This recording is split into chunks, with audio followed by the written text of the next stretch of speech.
O segundo episódio do Sergipe 200 anos de paixão está começando. E não poderíamos iniciar o nosso roteiro de forma melhor e mais agradável aqui em Propriá, às margens do Velho Chico, um rio repleto de histórias, símbolo cultural de toda uma região.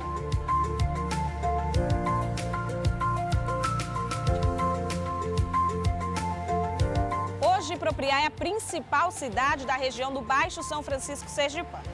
Mas essa história começa lá atrás, no final dos anos 1500, quando Cristóvão de Barros, conquistador de Sergipe, doou este território ao seu filho, Antônio Cardoso de Barros.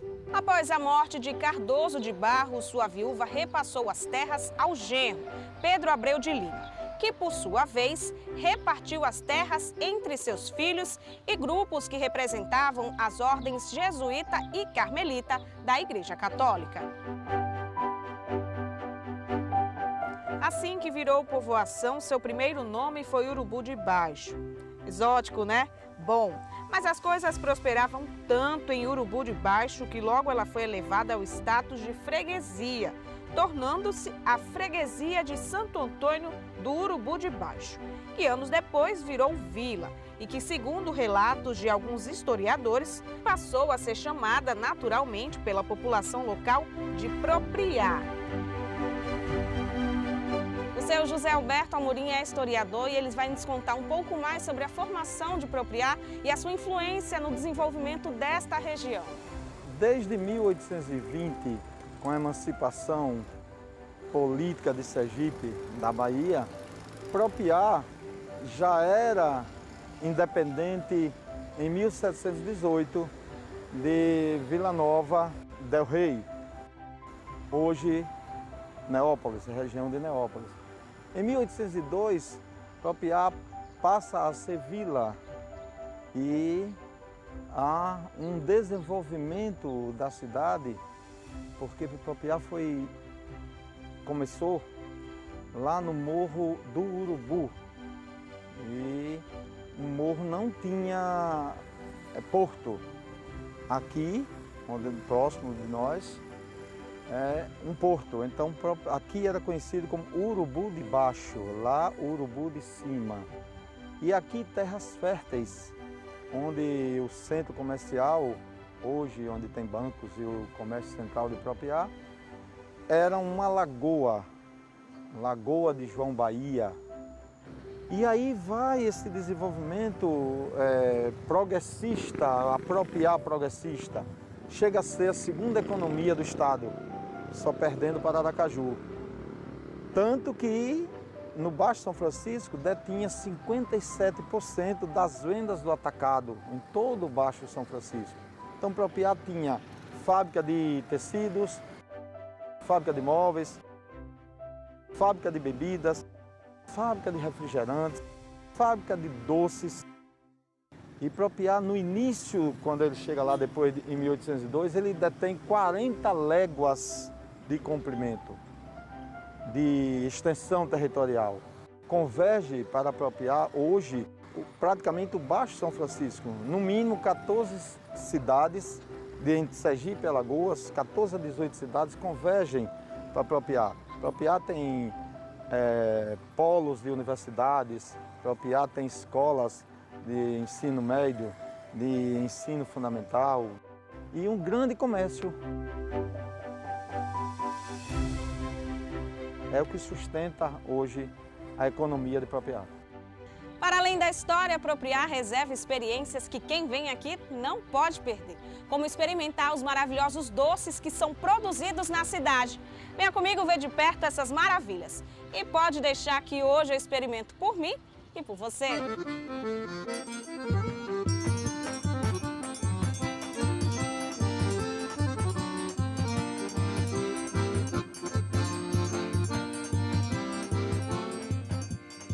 Bom, aqui comigo o seu Félix Oliveira, ele que é proprietário da loja de doces, que há mais de 50 anos é tradição aqui na cidade, em toda a região, não é isso? Como foi que começou essa relação do doce com a sua família? Meu pai, né? Na década de 60 ele adquiriu essa lojinha, era uma loja pequena, fazia 1 ou 2 itens só de doce. E começou a tocar o barco com a família, com meus irmãos, tal, e cada um foi se desgarrando, procurando seu meio de vida. E eu dei sequência já todo esse tempo. É que estou tocando e orientando aí. Tenho um filho já, para dar continuidade, caso queira, né? E a gente vai tocando o barco devagar. Temos batata, que é o carro-chefe, banana, leite, goiaba. Já temos uma bala natural, sem açúcar. A gente entrega no estado até exterior, a gente tem mandado. Bélgica, Portugal, tem pessoas que moram para lá e sempre solicitam. Pela manhã a gente produz, à tarde vai embalagem, essas coisas. Uma rotina que não para, é aquilo ali. Fazendo, embalando, fazendo, embalando. E depois dessa delícia, eu só posso chamar o intervalo. Mas não sai daí que a gente tem coisa muito legal para conhecer, ver e viver nesta região. Me espera que eu volto já. Agora dá licença, eu vou tirar minha máscara, claro que eu vou experimentar essa delícia, né?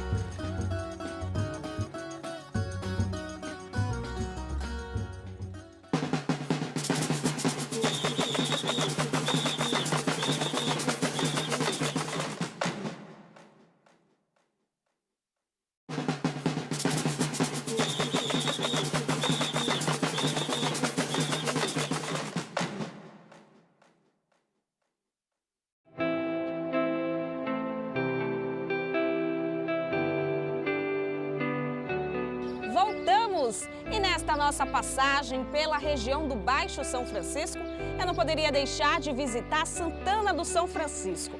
Esta simpática cidade, com pouco mais de 7.000 habitantes, é uma potência no estado quando se trata de arte em barro.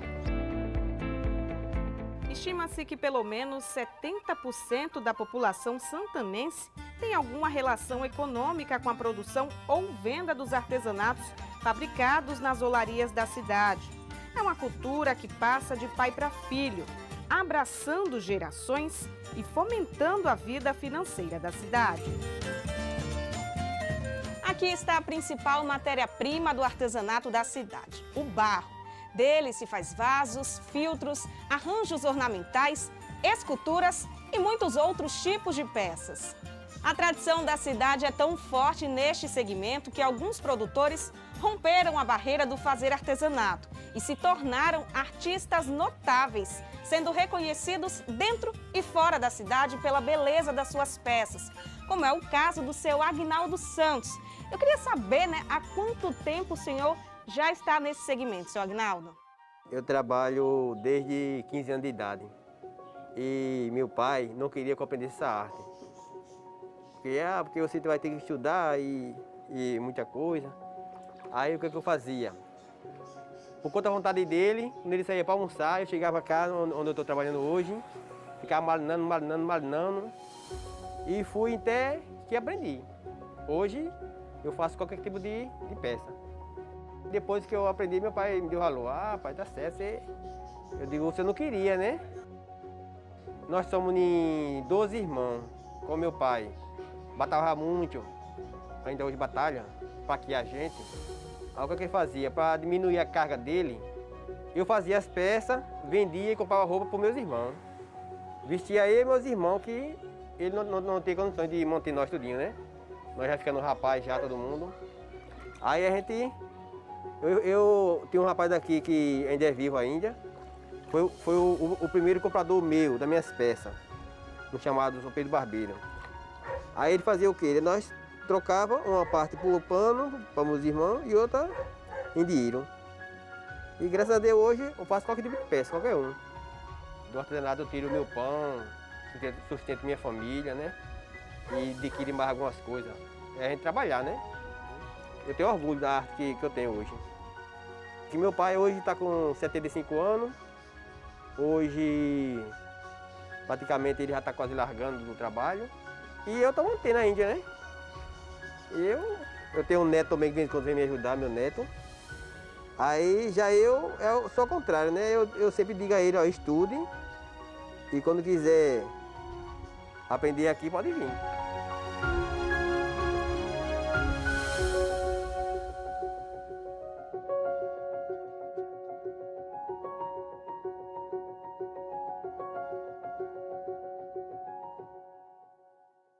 Legal, né? E aproveitando a nossa passagem aqui pela região do Baixo São Francisco, vamos relembrar a expedição histórica vivida por Dom Pedro II em 1859, quando o imperador passou por aqui e visitou diversas cidades sergipanas. A natureza resiste à ação humana. Prédios superam a ação do tempo e conservam a arquitetura daquela época. Pelas águas do Velho Chico, o herdeiro da coroa portuguesa, esteve em contato com a nossa formação cultural cerca de 30 anos depois da emancipação política, que nos desvinculou do território da Bahia. Eu era pequeno e eu ficava sentado na minha calçada a imaginar como seria bonito se todo mundo viesse conhecer as belezas do meu lugar.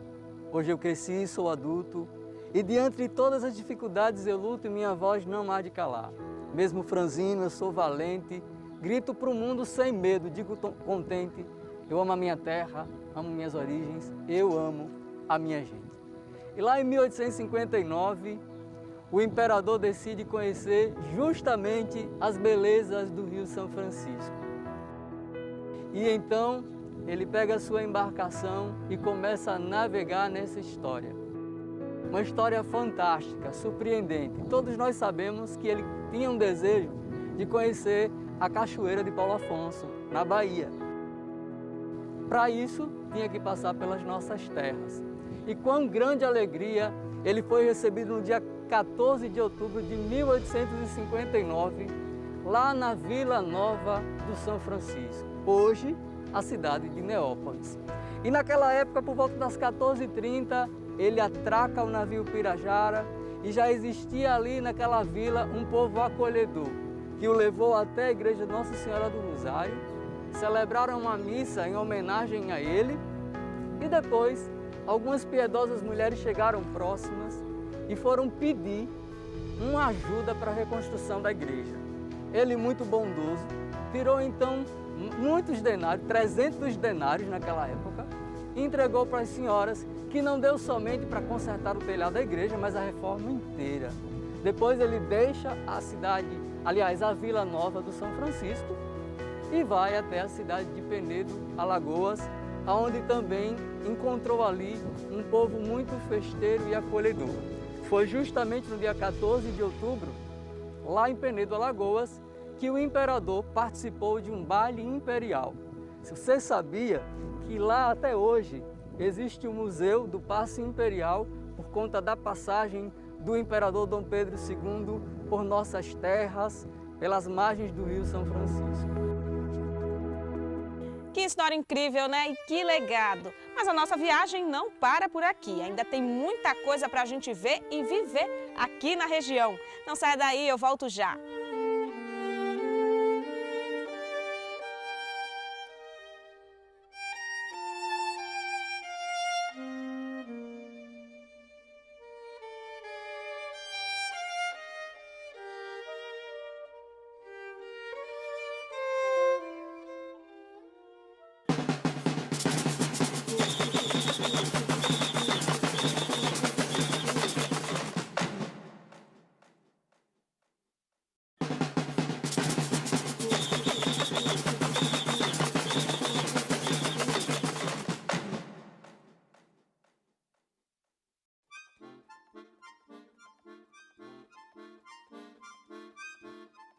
Voltamos agora na cidade de Brejo Grande. Aqui nós vamos dar um pulo no restaurante que faz parte da cultura desta região e bater um papo com seus proprietários.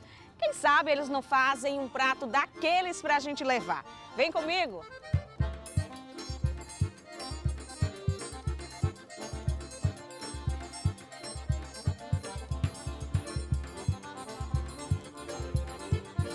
Chegamos ao tradicional e belíssimo restaurante Carapeba.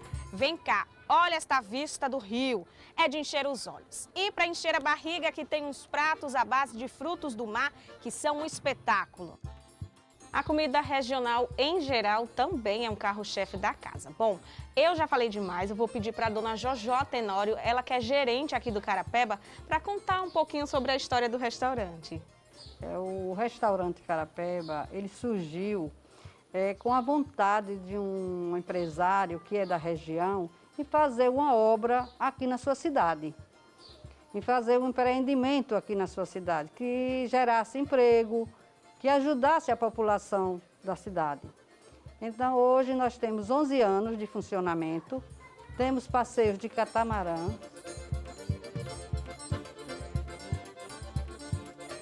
E o nosso carro-chefe na culinária é a moqueca de peixe com camarão, onde o nome chama-se Maria Isabel. É uma composição de peixe com camarão. O passeio é maravilhoso. Você vai até a Foz de São Francisco. Quando chega lá tem umas barracas de artesanato, onde os turistas se divertem bastante e tomam um banho muito bom e bonito, porque Deus providenciou uma natureza linda na região. Nós trabalhamos com as empresas do Sul, entendeu? Vem muita gente de São Paulo, Goiás, de todas as partes do Brasil. O nosso turista aqui é de fora, entendeu? É de fora. Vem para Aracaju e as empresas de turismo faz essa conexão entre o restaurante, o hotel e o restaurante e sai nos catamarãs. É isso que nós trabalhamos aqui. E o restaurante Carapeba já é tradição no estado de Sergipe para esses turistas que chegam aqui nessa região, né? Elas fazem parte já do roteiro turístico do estado. O restaurante Carapeba já faz parte. Nós trabalhamos aqui com um sabor da terra mesmo. É com muito peixe, com muito camarão. O coco é natural, que você veja aqui, Brejo Grande é cheio de coqueiros. Então a nossa comida é deliciosa, o atendimento de primeira qualidade. Enquanto a gente conversava aqui, olha só o que eles prepararam pra gente. É de encher os olhos. Eu vou pedir para embalar para a viagem, porque a gente vai seguir com o nosso roteiro.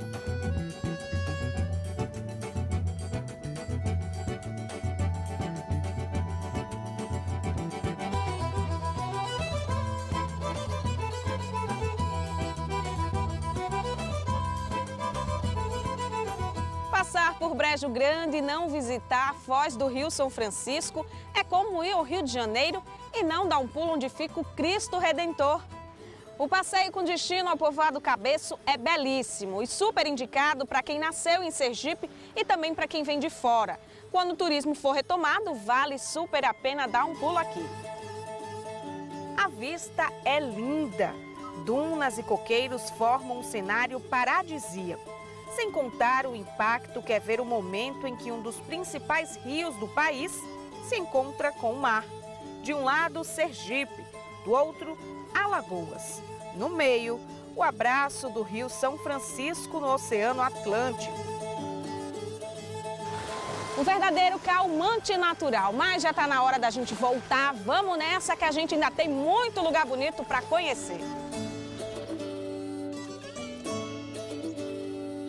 Este é o caminho que nos leva a duas cidades que têm uma natureza espetacular, Pirambu e Pacatuba. A primeira é famosa pela praia, dunas e pela famosa Lagoa Redonda. A segunda tem um pantanal que reúne uma variedade de plantas e animais surpreendentes. Vem com a gente!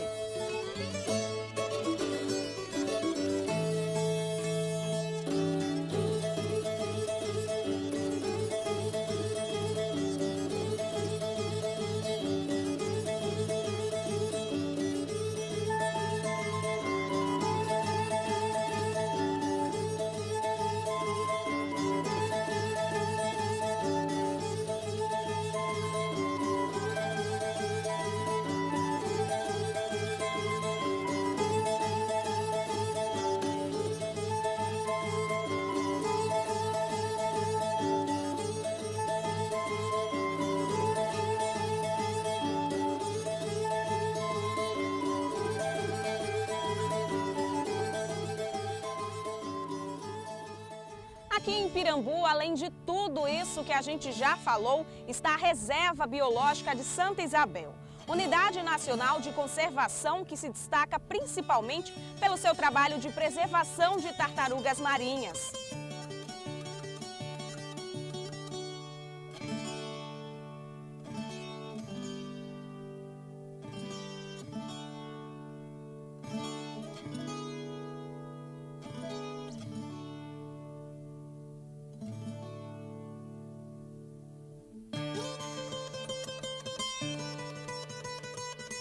Já na cidade vizinha, Pacatuba, chama a atenção esta imensidão de fauna e flora que foi batizada como Pantanal de Pacatuba, o Pantanal Nordestino.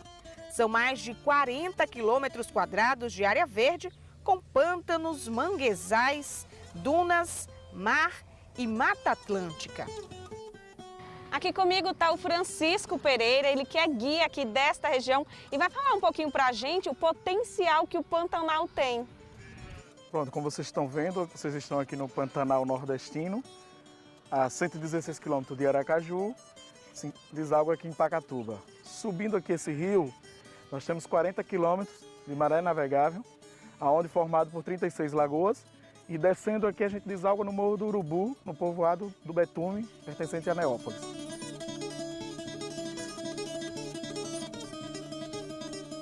A biodiversidade da gente é bem grande.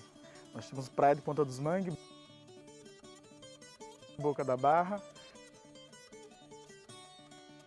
temos o Pantanal, temos o Mirante do Robalo e temos o Passeio das Dunas. A gente formou um grupo agora pelo Conselho Municipal de Turismo, montamos no município e com isso a gente está trazendo conhecimento para a comunidade para que as pessoas saibam o que está sendo realizado. São 36 lagoas. Nessas 36 lagoas, cada morador já sabe o que é que tem o seu deverzinho de casa.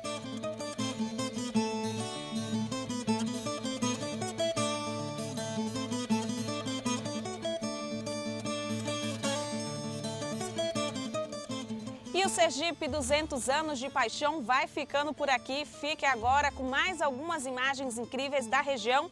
E não esqueça, tudo isso é nosso. Por isso é tão importante conhecer, respeitar e preservar. Pensando e agindo desta forma, garantiremos que os nossos filhos e os filhos dos nossos filhos também possam desfrutar de tanta beleza e recebam os benefícios que o meio ambiente saudável proporciona. Forte abraço, até a próxima!